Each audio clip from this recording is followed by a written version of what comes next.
ഒരു കാലത്ത് സ്ത്രീകൾ പ്രസവം എന്ന് പറയുന്നത് വളരെ കൂടുതലാണ്. പണ്ടൊക്കെ തമാശയായിട്ട് ചിലർ പറയുന്നത് കേൾക്കാം. അത് അഖിലേട്ടൻ പറയുന്നത് പോലെ ഒരു കാലത്ത് നമുക്ക് പ്രസവം എന്നൊക്കെ പറയുമ്പോ ഭയങ്കര കൂളായിരുന്നു, ഭയങ്കര തമാശയായിരുന്നു. അല്ലേടി, നമ്മളിപ്പോ പ്രഗ്നന്റ് ആണ്. അപ്പൊ അവള് പ്രസവിച്ചിട്ട് വരുന്ന 2 കിലോ അരി ഇടിച്ചോടെ വെച്ചിട്ടുണ്ടോ? 2 കിലോ അരി ഇടിക്കാൻ നമ്മൾ പോകാറുണ്ട്. അപ്പൊ ഇത്ര നിസാരമായിട്ട് സ്ത്രീകൾ വളരെ എൻജോയ് ചെയ്തിരുന്ന ഒരു പ്രോസസ്സിനെ എനിക്ക് ഡിപ്രഷൻ ഇല്ല. ഞാനാണെങ്കിൽ 10 പ്രസവിച്ചിട്ടാണ് നിൽക്കുന്നത്. ഞാൻ 9ാമത്തെ പ്രസവിച്ചപ്പോൾ ഞാൻ അപ്പം തന്നെ പോയി ടർഫ് ബുക്ക് ചെയ്ത് ഫുട്ബോളൊക്കെ കളിച്ചായിരുന്നു. ഇപ്പൊ കുഴപ്പമില്ല. ഇപ്പൊ അടുത്ത പ്രഗ്നന്റ് ആണ്. അടുത്തത് ട്വിൻസ് ആണെന്ന് തോന്നുന്നു. ട്വിൻസാ, 2 കുലുകുന്നുണ്ട്.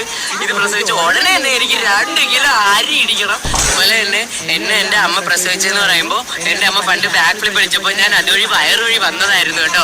പ്രസവിച്ച ഉടനെ എന്റെ അമ്മ പോയി മരത്തിൽ കയറി 2 മാങ്ങയൊക്കെ പറിച്ചിട്ട് അത് കട്ട് ചെയ്ത് ഉപ്പിലിട്ട് മുളകൊടിയൊക്കെ തിന്ന് എനിക്ക് അപ്പൊ തന്നെ